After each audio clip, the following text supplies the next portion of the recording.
और अब बात करते हैं पश्चिम बंगाल की राजनीति की, जहां पर विधानसभा चुनाव होने वाले हैं और उससे पहले यहां पर जो राजनीति है, सियासत है, वो गर्मा गई है। और बड़ी खबर आपको बता रहे हैं, शुवेंदु अधिकारी ने हुमायूं कबीर और ममता बनर्जी पर आरोप लगाए हैं। बांग्लादेश से कनेक्शन के आरोप शुवेंदु अधिकारी की तरफ से लगाए गए हैं। आपको बता दें कि बंगाल सरकार के एक मंत्री पर शुवेंदु अधिकारी ने गंभीर आरोप लगाए हैं। टीएमसी नेताओं पर बांग्लादेशी संगठन से रिश्ते का आरोप लगाया है।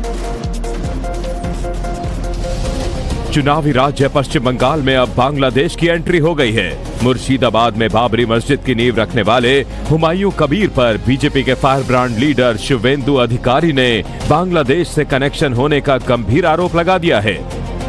वो एसडीपीआई के साथ अलायंस करेंगे और हम जानते हैं कि एसडीपीआई पीएफआई का ही एक संस्था है जो पीएफआई को बैन किया हुआ है एनआईए, पर उस एसडीपीआई के साथ अलायंस करके चुनाव में लड़ेंगे। क्या कहेंगे आप?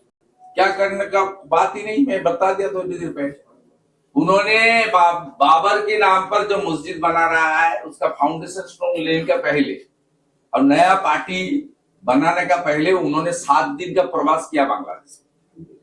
कहाँ का प्रवास किया, ये छानबीन होना चाहिए, इन्वेस्टिगेशन होना चाहिए। और थ्रू बैंक उनका जो रुपया आया, करोड़ सौ रुपया एक मस्जिद बनाने के लिए, उसमें बांग्लादेश से कितना रुपया आया, कौन कौन रुपया दिया है, उनका भी छानबीन होना चाहिए। स्टेट बैंक को लिस्ट डिक्लेयर कर देना चाहिए, बांग्लादेश का कौन कौन है, वहां उसका लिंक अप किसका है। पश्चिम बंगाल के नेता विपक्ष शुवेंदु यहीं पर नहीं रुके। उन्होंने ममता सरकार के मंत्री पर भी बांग्लादेश से रिश्ते होने का आरोप लगा दिया। यहाँ टीएमसी का जो एमपी गया था राज्यसभा में, हसन इमरान, उन्होंने तो सीधा सिमी का आदमी था, उसका साथ बांग्लादेश एक्सट्रीमिस्ट फोर्स का रिलेशन था। जब हसीना वाजिद प्राइम मिनिस्टर थी तब सिद्दीकुल्ला चौधरी मिनिस्टर का उनका पासपोर्ट वहां इजाजत नहीं मिला, दे डिसएग्री। सब पता है खगड़ागढ़ में कौन इन्वॉल्व था। हरिहरपाड़ा खजेरी मदरसा में जो 7 से को अंसारुल बांग्ला को अरेस्ट किया, वो कौन था। एक इतना सारा सबूत होने का बाद भी इसमें ज्यादा बोलने का तो कोई जरूरत ही नहीं है। इसलिए ममता बनर्जी 550 किलोमीटर एरिया में जमीन नहीं दे रहा है बीएसएफ को फेंसिंग लगाने के लिए। इसका पीछे क्या मकसद है तो पूरा सबको पता है। बता दें कि बांग्लादेशी घुसपैठियों को लेकर बीजेपी ममता सरकार पर काफी हमलावर है और बंगाल के चुनाव में पार्टी के लिए ये बड़ा सियासी मुद्दा भी है। एसडीपीआई के साथ अलायंस करेंगे और हम जानते हैं कि एसडीपीआई पीएफआई का ही एक संस्था है जो पीएफआई को बैन किया हुआ है एनआईए, पर उस एसडीपीआई के साथ अलायंस करके चुनाव में लड़ेंगे। क्या कहेंगे आप? क्या करने का बात ही नहीं, मैं बता दिया थोड़ी देर पहले। उन्होंने बाबर के नाम पर जो मस्जिद बना रहा है उसका फाउंडेशन स्टोन लेने का पहले और नया पार्टी बनाने का पहले उन्होंने 7 दिन का प्रवास किया बांग्लादेश। कहाँ का प्रवास किया, ये छानबीन होना चाहिए, इन्वेस्टिगेशन होना चाहिए। और थ्रू बैंक उनका जो रुपया आया, करोड़ सौ रुपया एक मस्जिद बनाने के लिए, उसमें बांग्लादेश से कितना रुपया आया, कौन कौन रुपया दिया है, उनका भी छानबीन होना चाहिए।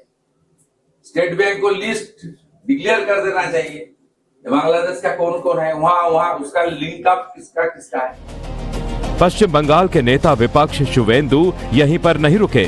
उन्होंने ममता सरकार के मंत्री पर भी बांग्लादेश से रिश्ते होने का आरोप लगा दिया। यहाँ टीएमसी का जो एमपी गया था राज्यसभा में, हसन इमरान, उन्होंने तो सीधा सिमी का आदमी था, उसका साथ बांग्लादेश एक्सट्रीमिस्ट फोर्स का रिलेशन था। जब हसीना वाजिद प्राइम मिनिस्टर थी तब सिद्दीकुल्ला चौधरी मिनिस्टर का उनका पासपोर्ट वहां इजाजत नहीं मिला, दे डिसएग्री। सब पता है खगड़ागढ़ में कौन इन्वॉल्व था। हरिहरपाड़ा खजेरी मदरसा में जो 7 से को अंसारुल बांग्ला को अरेस्ट किया, वो कौन था। एक इतना सारा सबूत होने का बाद भी इसमें ज्यादा बोलने का तो कोई जरूरत ही नहीं है। इसलिए ममता बनर्जी 550 किलोमीटर एरिया में जमीन नहीं दे रहा है बीएसएफ को फेंसिंग लगाने के लिए। इसका पीछे क्या मकसद है तो पूरा सबको पता है। बता दें कि बांग्लादेशी घुसपैठियों को लेकर बीजेपी ममता सरकार पर काफी हमलावर है और बंगाल के चुनाव में पार्टी के लिए ये बड़ा सियासी मुद्दा भी है।